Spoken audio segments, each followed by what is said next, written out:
Hey guys, how's it going, man? Today I'm gonna talk about some of the things that recently that kind of made me, I guess, like a little bit irritated. I mean, I'm not mad at any Chinese people, mainland Chinese people, but it's just something that they don't really get about us. I'm actually resuming nowadays recently about back to now the differences between Hong Kong, Taiwan, and mainland Chinese people, and I finally have broken it down in very details. But like, I'm not here to talk about politics. I'm here only to talk about just the Chinese culture and the Chinese language itself, and that's already gonna have a good amount of beef between Hong Kong, Taiwan, and mainland Chinese people. So without further ado, let's get to it. So, the background of me about studying Chinese is that it's a mandatory thing in Hong Kong that we have to study Chinese, so-called 中文, and then so is that we use Cantonese to learn Chinese. So the Chinese is a writing system. 中文 is a writing system. 这是我们的, so that's our thinking of what Chinese is. And the Mandarin is another language. And the Cantonese is another language. 两文三语. So meaning the English is that something we have to deal with. Chinese, we have to learn it, like writing it, and then we have to speak Cantonese and Mandarin. So that's the definition. So it's not a 方言. So like meaning, back in the days they called like nowadays they call it 方言, meaning saying it's a foreign, like small dialect. You know what I'm saying? Kind of like that type of definition. But in our minds of a Cantonese person is that this is Chinese, or like I think in the 1990s, literally Hong Kong people think like, oh, 講中文咯. 講中文 means Cantonese. So in our minds of 講中文 is Cantonese. So not Mandarin. It's just, you know, now that I because a lot of things is mumbo jumbo together, and because I'm growing with China, I'm growing with Hong Kong, so it's not that I, would actually sit down and think about it. But it's just nowadays because people are beginning to question about my Chinese abilities and question about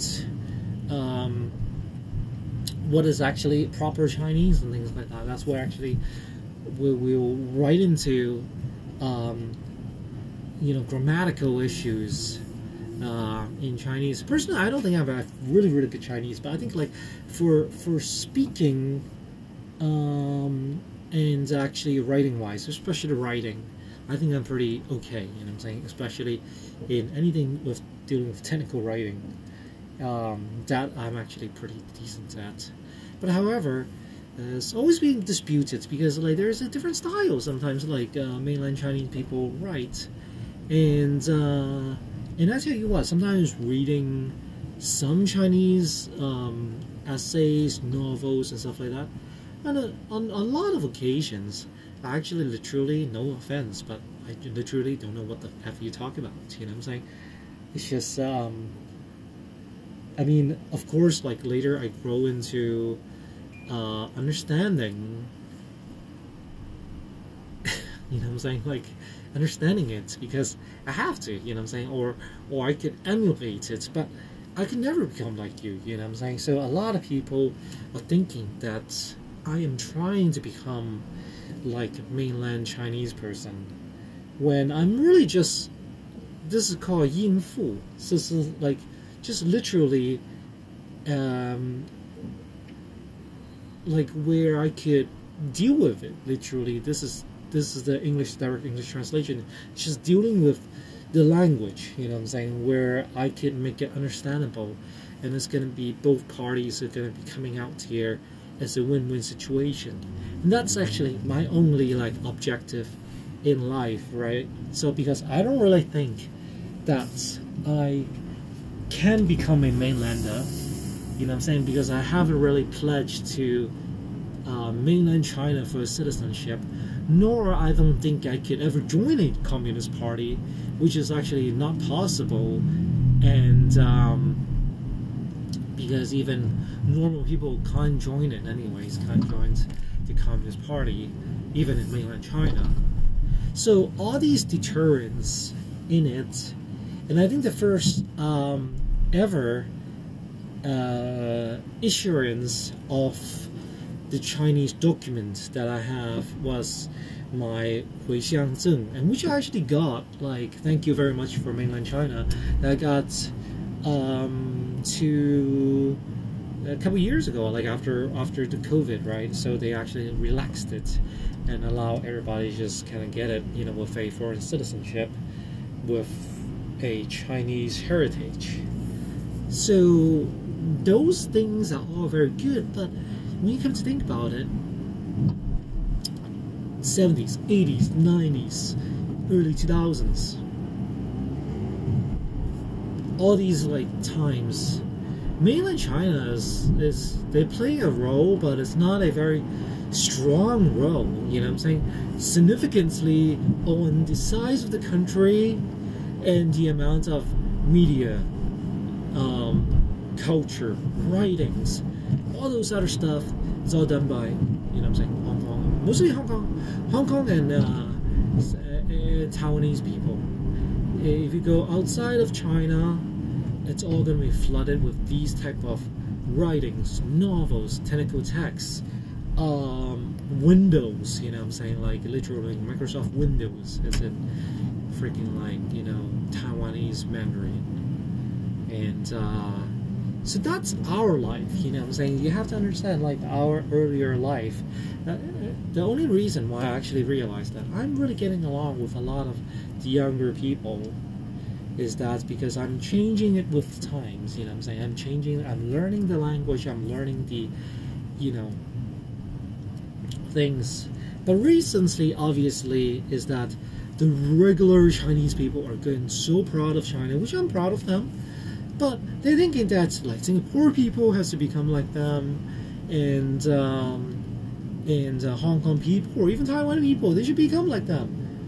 I'm gonna take you guys back. I mean, I'm okay. I think if you understand that the lack of participation in the 70s and 80s and 90s and the early 2000s, then you gotta realize that you can't really say that, you know what I'm saying, you're all that. It's kind of like a mom or dad that has left, you know what I'm saying, or they weren't doing very good financially, and where we actually have to do a lot of things independently, you know. So I mean, it is the truth. I mean, look, I'm very glad that, like, Chinese do very good. I am actually using a lot of Chinese products myself. I'm actually very proud of a lot of Chinese products, and I love going back to China. But it's just the fact that, I'm not gonna lie to you, it's just you did not participate in my life in the in 70s and 80s and 90s and early 2000s. You know what I'm saying? It's just there wasn't enough. But I did get, like, an invitation back in the early 2000s to a lot of very good schools in China, due to my grandfather's connections and talking to the proper people and stuff like that. So that's actually the first very good gesture. And then what I actually think about going back to China, like mainland China, 2003 onwards. So that's why I am actually not anti-China, mainland China, and pro that. But if you actually, all these young people thinking that I'm gonna become like you guys, or just have to learn your Chinese, and has always been the case. I tell you what, it's not the case. There, before even the 2000s, basically traditional Chinese writings, it's the Chinese internationally, and that's really, I mean, honestly, like, China already had 1.3 billion, 1.2 something billion around that time already. So you have to say there were a lot of very weak times about China, about mainland China for over 200 years. Because we had a bad queen, you know what I'm saying? Like in the Qing dynasty, the Japanese actually came over, took over Dongbei, the northeastern side of China, and also, you know, 八国联军, like meaning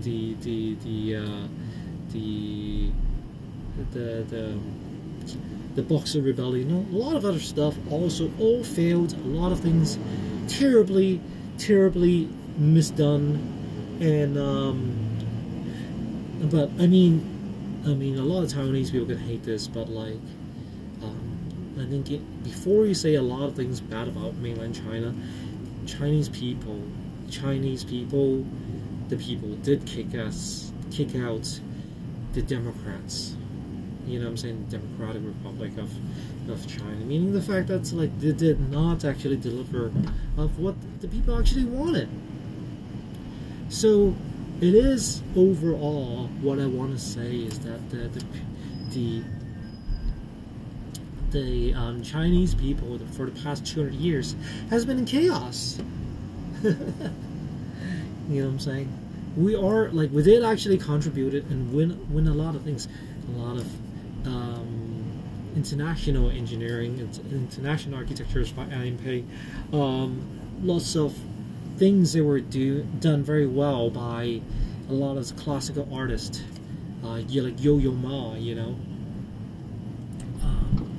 So even a lot of the international designers like Vera Wang, you know what I'm saying?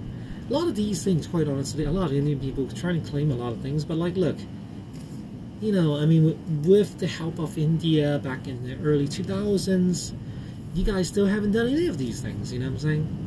So there is like something about the Chinese people. They are, you know, they're ready to conquest, win things, whatever the cost it might be, whatever that's going to be in the culture to do that. And I have to now tell you what, you have to give it to us. No matter what, you know what I'm saying? Because you can't take it away. Even though you might not lose it like Lucy Liu, but she did it, you know what I'm saying? Lots of, you know, American people all over the Western people love Lucy Liu at that time. It might be not what Asian people like, but doesn't matter. She captured it, she won it, she became one of the richest actresses in Hollywood. Try that, you know what I'm saying? Actually, I saw the Lucy Liu earlier pictures when she was really young. She actually was pretty. Like Chinese people actually would like that look. So she did something with the look, you know, to cater for the American public, somehow, some way. But I mean, it is, looking back nowadays, is brilliant. But what I want to say about the younger generation of like today, you know, the Chinese people that are born in the year 2000s, they have never ever seen China like in the world of disarray. They have never seen China has suffered international shamefulness. They have never seen where China is actually not a might to be afraid of. Literally, people were just kind of like a laughing stock, you know, for a very long time. But I mean, you know, there actually were times that they did not demand for reparations from the Japanese. There were a lot of these times. There were a lot of bad times. There were tons of bad times.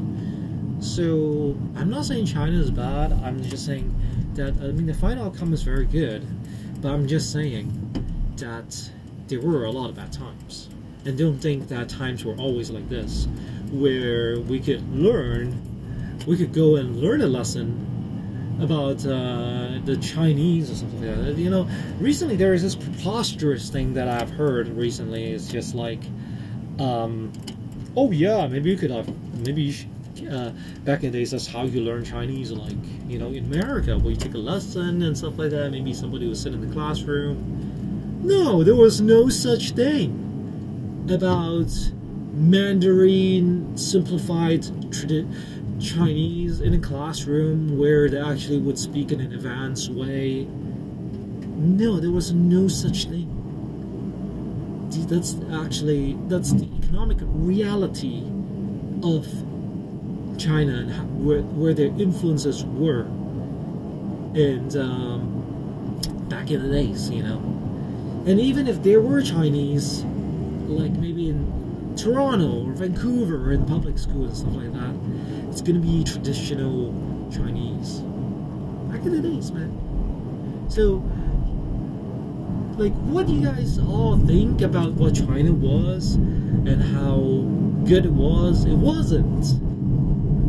You understand? So, like, I mean, like, I think without that new generation, I would have never really come to that conclusion about China and Chinese, the language of Chinese, because I was actually doing very well with a lot of companies, a lot of things overall. I mean, I'm not really bad critiquing it, but it is kind of the truth. It's just, we literally, you don't grow up in the 80s thinking about, yeah, I'm going to work for Bank of China and stuff like that, or Construction Bank of China. No, there's no such thing. It's like back in the 80s was like a little dinky, tiny, like really old, like bank. You know, they have it in Hong Kong. They have those banks. You know what I'm saying? But it's not like a big bank, and it's not like where people went to university and colleges actually went to work there. It's not where you actually get a compliance degree to work. You have to understand that. You know what I'm saying? But I think in the 90s, late 90s, I actually did see a big branch of Bank of China in New York, and I was actually kind of proud of that. You know what I'm saying? Believe it or not. So you have to understand, I like, especially for Hong Kong people, they're very just because if you're like a Hong Kong person, you're very likely that you came from mainland China, but at the same time, you're not too afraid to reintegrate back because you didn't cross the sea. You would have went to Taiwan, you know. But we didn't, so we are ready to accept a lot of things, you know. So you actually have to understand that as well. But it's just, you know, like a lot of these young people in China, they never seen a day without internet. They never seen a day without there are restrictions of learning.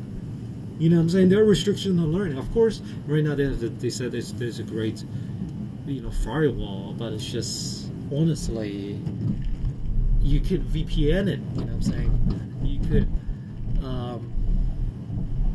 You could find VPNs, even though they're saying they're blocking it. They find ways to, you know, undo it. It's, so at the end of the day, it's possible. But back in the days, I can't even bring a magazine or like books. Even today, I can't bring books there. You know, I can bring books to mainland China officially. I mean, of course, when you have the internet, you can read all of those things. But just imagine back then, you just cannot. So don't tell me all those things that, like, oh yeah, maybe you could have learned Chinese and China about simplified stuff. No. I tell you what, like, at those schools back in the days, you're not gonna, like, the international schools or the best schools in the 90s, you're not gonna find mainland Chinese people. There's only gonna be Taiwanese and Hong Kong people and the American-born Chinese that actually have the means to actually go there. That's about it, man. So you guys gotta, like, you know, kind of get over with yourself that there were, like, terrible times, you know, in China. And I tell you what, it's not that long ago. It is actually not that long ago when, you know, you'll be afraid of like passing out in the public toilets in Shenzhen because they might have taken your kidney or something like that, or liver, you know. So it's only 20 years ago. So obviously a lot of good things have changed, a lot of fantastic things, a lot of beautiful things, a lot of convenience, a lot of security. But don't tell me that like stuff back in the days didn't happen. It did happen, and it wasn't very good. It wasn't pretty, you know what I'm saying? And there were also a lot of gangsters in Shenzhen at one point. You know? So you can't say that like it was perfect, you know what I'm saying? It is not perfect. There were actually a lot of crimes back in the days in Shenzhen, man. So a lot of people would never know this because they weren't there in China. It's just because you weren't there. It's kind of like the same idea as that if just because a tree fell down from a in a forest and no one was there, did it make a sound? Of course it made a sound, you know.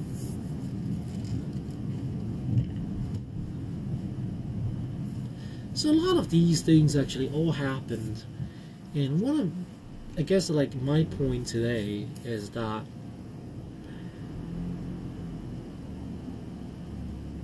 don't ever think that China's the way it is has always been. It's only been good for a very short period of time at this moment. And I think a lot of it also has to credit it to the Taiwanese and the people from Hong Kong, where an American born Huarren all like actually contributed back in the 70s and 80s and provided a lot of materials, knowledge transfer, all those things. Even in the early 2000s, a lot of Taiwanese also have created a lot of businesses and manufacturings in mainland China to create what China is today. So don't tell me like, oh yeah, 我就是靠我的自己的 blah blah blah. 我就是觉得 it's not possible of what China has become today without the Hong Kong people, without the Taiwanese people, without the Hai Gui that went back, you know, to the mainland and teach a lot of things, you know. It's just not possible. I mean, there are probably a lot of instances where not only we did not gain money financially, but it was just a lot of help. So all those new entrepreneurs or new people in mainland China, they don't understand. You know what I'm saying? They don't understand where things came from. You know what I'm saying? Like that's you know, I'm not like, to tell you the truth, like sometimes I was about to lose it. You know what I'm saying about these the new youngers, because the new youngers don't know like how good they had it and whom, like, or where these people actually came from. You know, all these resources, these, you know, beautiful, easy, you know what I'm saying, life that, you know, actually my family also kind of contributed to the current success of China. So that's why, you know what I'm saying? I think it's a very succinct, like, in-depth thing where we're not really based on any emotions, we're not based on any things and talk about this, but I think it's a very succinct fact why there might be some beef about Taiwanese people. There might be some beef about Hong Kong people. I think, honestly, I'm not gonna lie to you. If like Hong Kong people and Taiwanese people both are financially very benefited, extremely well, then there will be no such beef. There will be no such beef between them. It's obviously the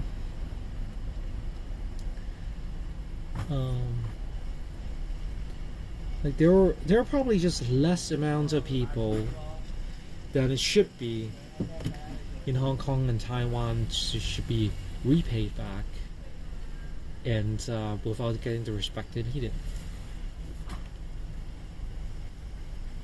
That's what I think, man. I mean, nowadays actually I'm more and more thinking about that, and because a lot of times we're just reacting on emotions and instances and stuff like that. But I think, let's say for example, if Hong Kong, everybody's well-to-do, today we're not working for scraps, for money. We're not gonna, when we see like a tin can and stuff like that, we're like kind of trying to grab it to make some money. That means that's in a way we're good, but in reality it's not. So that's what I think. Alright, man, thanks very much. I'll see you guys later.